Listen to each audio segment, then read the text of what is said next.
Eu quero agora fazer a resenha desse livro aqui, Os Irmãos, de Andrew Miller. Andrew Miller, aqui ele, Andrew Miller, que é um dos biografados no Lembrai-vos dos vossos guias. E Andrew Miller, que era um historiador, ele foi um historiador. Ele, ele escreveu 3 volumes de História da Igreja, que você também encontra no Depósito de Literatura Cristã. Então, o que a gente vê aqui é um historiador in loco registrando a história de um movimento com os seus próprios olhos. Com os seus próprios olhos.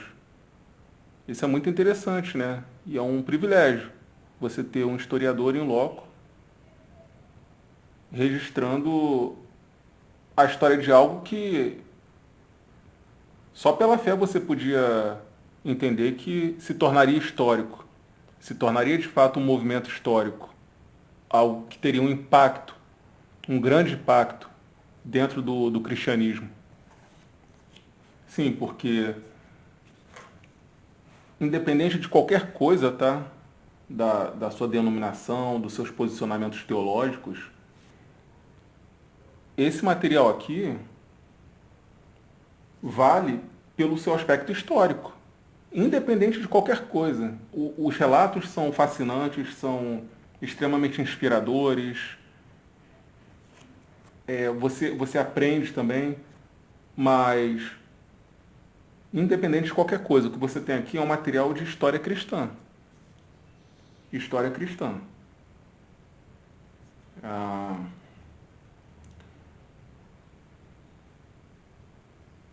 o movimento dos irmãos, o que esses homens produziram, está aí até hoje.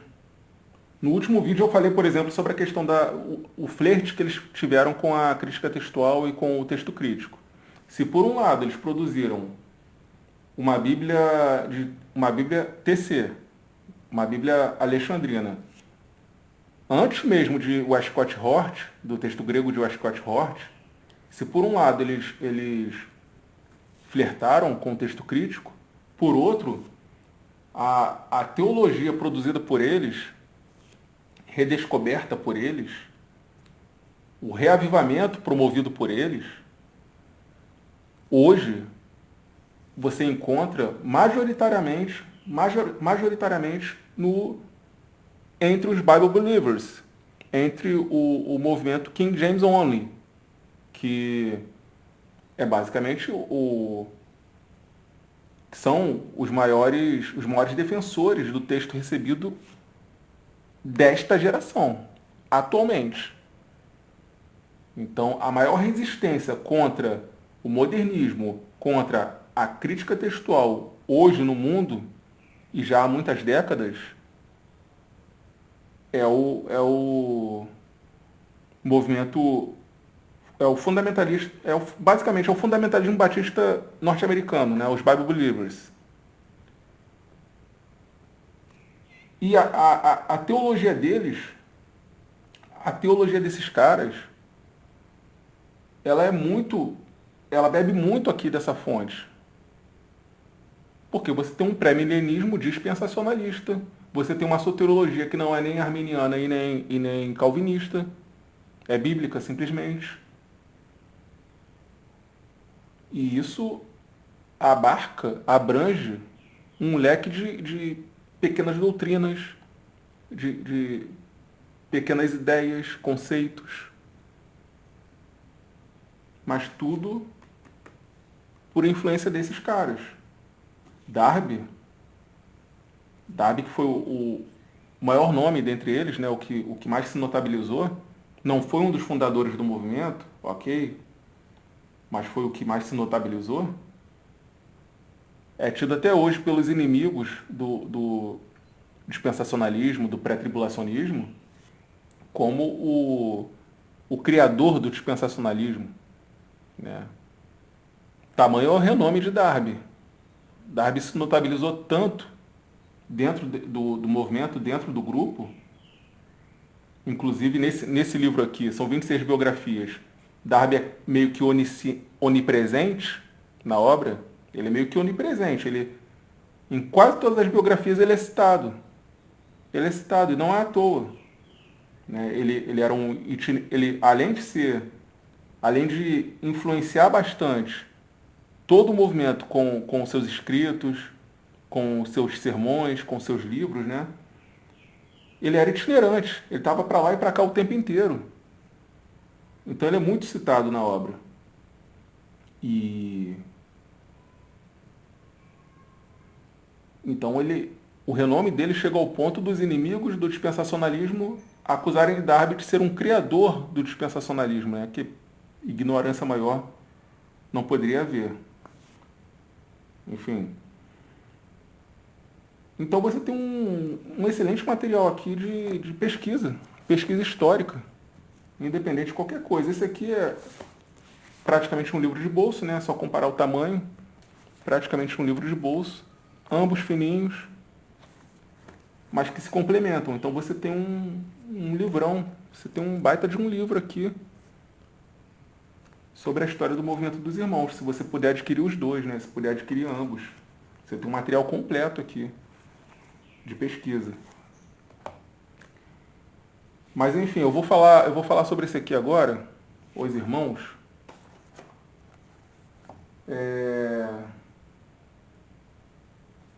E vou ler alguns trechos para vocês. Alguns trechinhos que eu achei bem interessantes. Primeira coisa, esse livro aqui, ele faz um apanhado geral, tá? Ele resume bem a história. E eu identifiquei 3 divisões nele, tá? 3 divisões que eu identifiquei, eu anotei aqui, que são... Pode ser que alguém pense diferente, né, no momento em que lê. Mas eu identifiquei da seguinte forma. Da página 5 à página 53, aqui, da página 5 à página 53, eu coloquei aqui, ele trata da origem do grupo, do movimento, das reuniões, né? Ele traz algumas curiosidades, algumas descrições das reuniões, e a difusão do movimento, né? O material que eles utilizavam, como que a coisa foi se expandindo. Então você tem, da página 5 à página 53, o início, né? O começo de tudo. Da página 55 à página 90, então, a gente tem a segunda divisão. Eu anotei aqui, da página 55 à página 90, a divisão do movimento. Então você tem a história do primeiro grande racha dentro do movimento dos irmãos. Não vou dar spoiler, obviamente, mas você tem aqui bastante conteúdo do livro dedicado a esse evento, a esse acontecimento.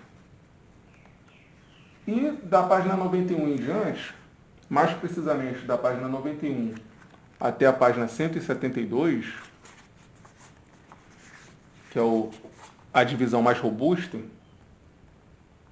a gente tem um aspecto geral das doutrinas. As doutrinas,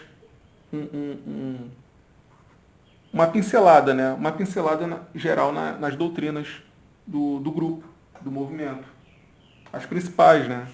Então você vai encontrar aqui sobre os dons ministeriais, como que eles entendem os dons ministeriais, a questão dos cargos, né? A soteriologia e a escatologia. Você vai ter, então, da página 91 a 172, uma bela pincelada nesses aspectos doutrinários, né? Os aspectos principais do movimento. Eu diria os principais, não só do movimento, né? Acho que de qualquer grupo cristão, eu acho que são os aspectos principais. E inclusive aqui, uma coisa que eu achei muito legal, nas páginas 124 a 128, nas páginas 124 a 128, você pode ver que está bem marcado, inclusive, né? Você tem né, alguns parágrafos dedicados.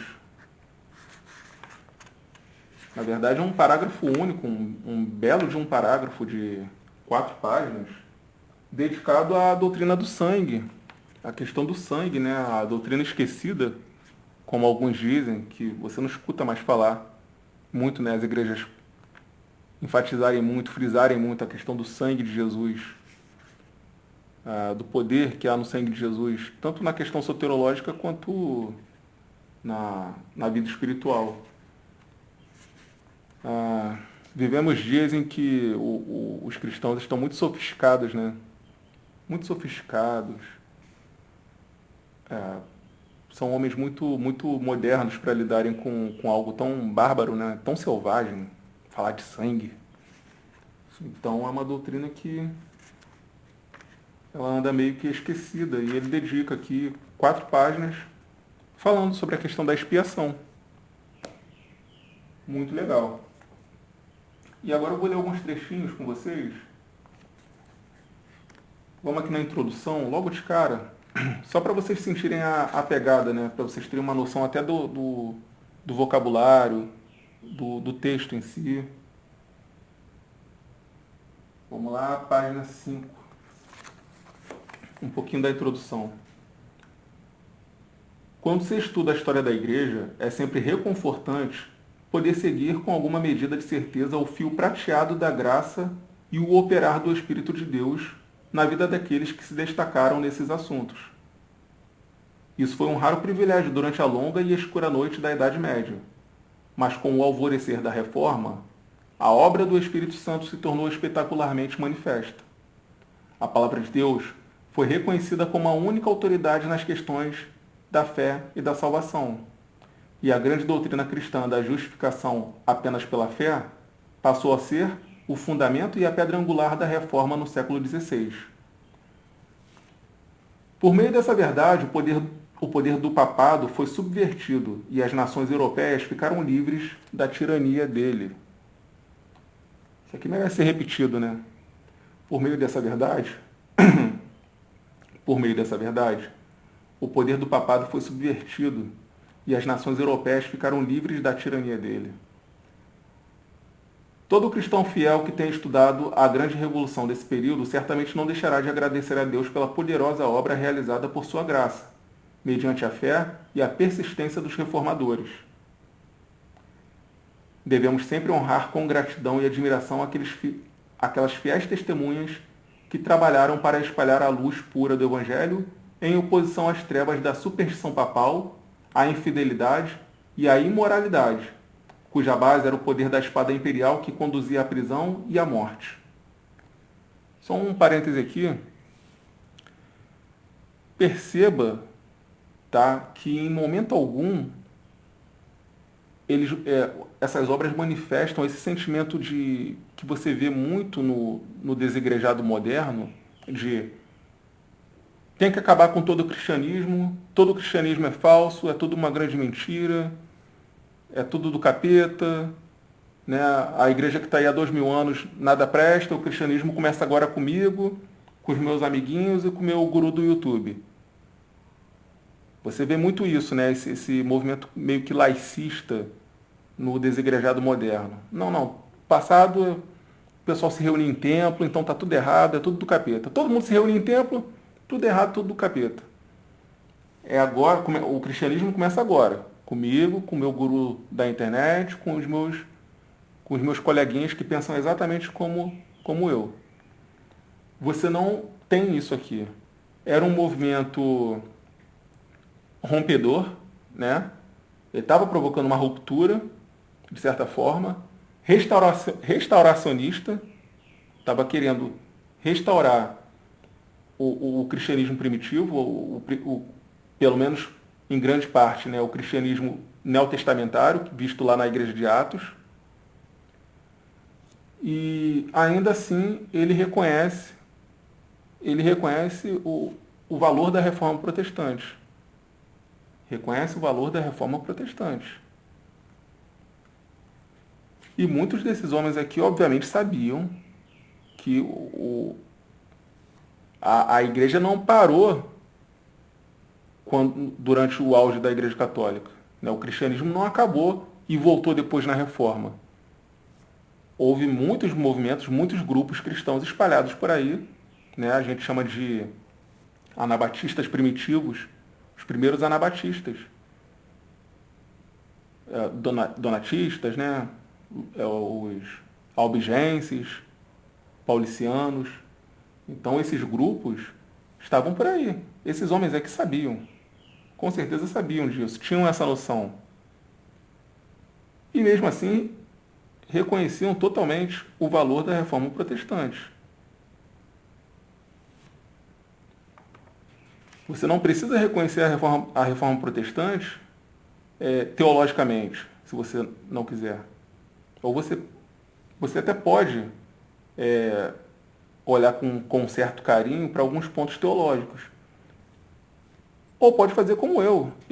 Para mim, eu comemoro a reforma pelo seu aspecto geopolítico. Pelo golpe que foi dado por isso daqui. Por isso daqui que aconteceu. Cadê? Por meio dessa verdade, o poder do papado foi subvertido. Então eu comemoro por isso aqui a reforma. Você não precisa abraçar o pacote completo. Você não precisa abraçar Calvino, Lutero e Companhia Limitada. Você pode apreciar o que aconteceu por uma ótica histórica, geopolítica. Um movimento político que golpeou o papado, golpeou o poder do Papa, que naquele período ali era vamos botar aspas aqui, mas era a nova ordem mundial da época. Era o globalismo daquele período. Aliás, continua sendo hoje, tá? Mas hoje está um pouco mais... Aliás, está bastante camuflado.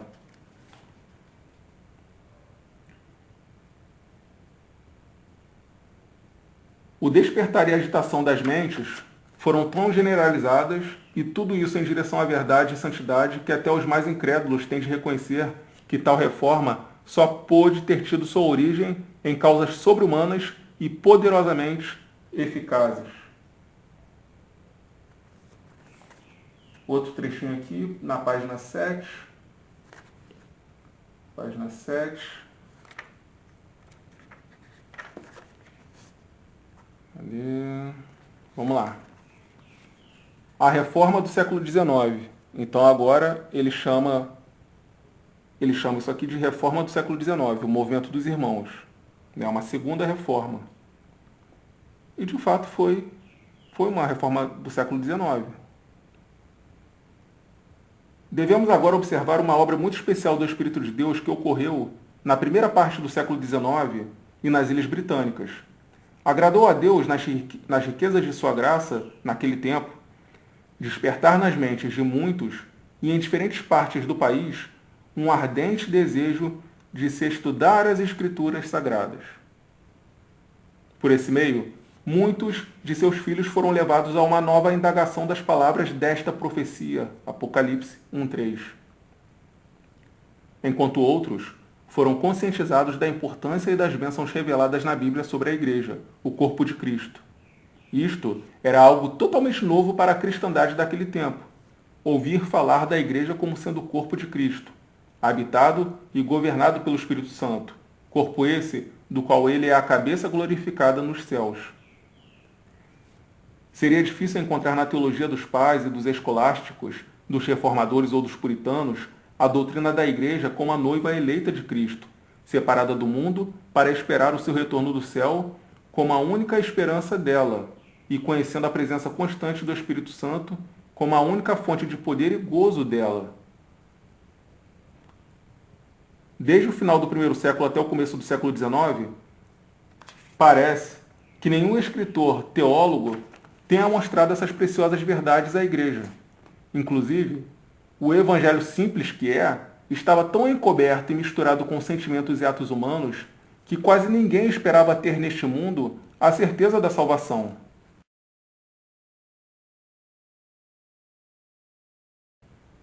Daí o fato de encontrarmos alguns dos mestres mais santos e espirituais que a igreja já teve, orando no leito de morte para que seus pecados e iniquidades não fossem levados diante do tribunal de Deus. Essa incerteza sobre a salvação ainda é comum hoje em dia, apesar da luz e da verdade difundidas desde o começo do século XIX terem dado a muitos uma esperança maior e uma visão mais clara acerca deste assunto. Isso é interessante. Essa incerteza sobre a salvação ainda é comum hoje em dia. O hoje em dia aqui do livro é século XIX. Né? Século XIX.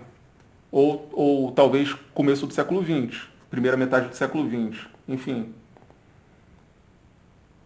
Mas o que impressiona é que no século XXI, né, agora em 2024, a gente continua presenciando isso. Incerteza quanto à salvação. Por parte do crente, obviamente. Crentes que não têm certeza quanto à salvação. Porque ainda existe, ainda é popular a doutrina, a ideia, a falsa doutrina, né? O engano, o engodo, de que o crente perde a salvação. Então, com isso, as pessoas, naturalmente, não têm como ter certeza da própria salvação. Você não tem como saber quando está salvo e quando não está, porque você perde a salvação e o ser humano peca o tempo todo. Como que é isso? Né?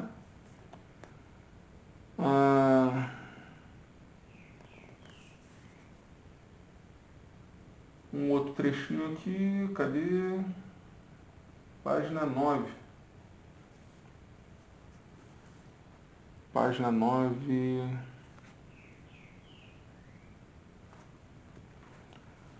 Agradou a Deus reavivar em muitas mentes, reavivar, não inventar, não criar.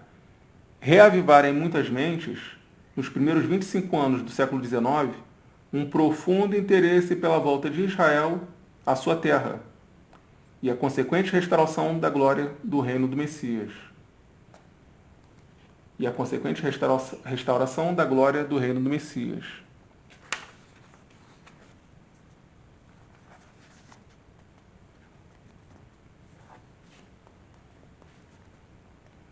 A circulação desses novos livros e de novos artigos publicados nas revistas despertaram um renovado interesse sobre o tema. Tanto clérigos quanto leigos se tornaram diligentes estudantes da profecia bíblica. Então aqui as pessoas começam a aprofundar no estudo da profecia bíblica. Não é que algo foi inventado, foi criado, é que as pessoas não estudavam. Você tinha o material, tinha você tinha a Bíblia, mas você não entrava nisso. Sempre foi algo, principalmente antigamente, era algo que despertava temor nas pessoas. As pessoas tinham medo da questão profética, por N razões. A falta de entendimento mesmo, a dificuldade que você tinha de fazer um estudo, porque estudar a profecia envolve uma série de outras disciplinas, de outras matérias. Você lida com história, você lida com simbologia, você lida com geografia, com diversas questões, política. Então, envolve uma série de outras questões. Não à toa, os grandes intelectuais das escrituras, né, a partir daqui, são os estudiosos de profecia bíblica, são os pré-milenistas, principalmente os dispensacionalistas. Entre os dispensacionalistas, você vai encontrar os caras mais fora da caixa, os caras mais fora da curva, os caras que mais têm vocabulário a oferecer no sentido temático, né? Que os que mais conseguem transitar entre diferentes assuntos, diferentes temas, os caras com menos tabus a serem abordados, falam de tudo. Por quê? São pessoas com uma bagagem maior, naturalmente maior, por lidarem com profecia.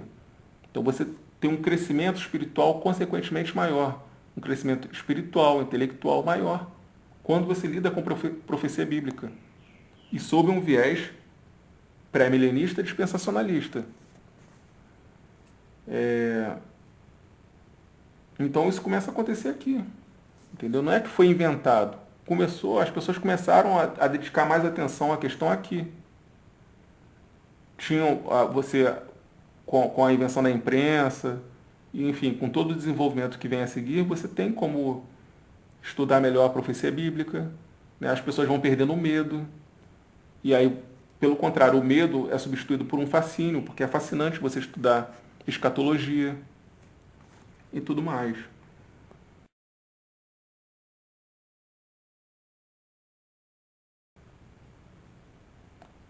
Estes estudos levaram ao estabelecimento do que se denominou de reuniões proféticas, que durante alguns anos ocorreram em Albury, a sede do Sr. H. Drummond, em Surrey, e no Castelo Powerscourt, em Wicklow.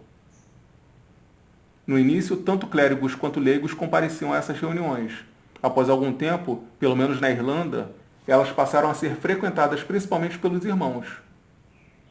Acreditamos ser nesse tempo que se ergueu o clamor da meia-noite. Aí vem o esposo, saí-lhe ao encontro. Mateus 25, 6.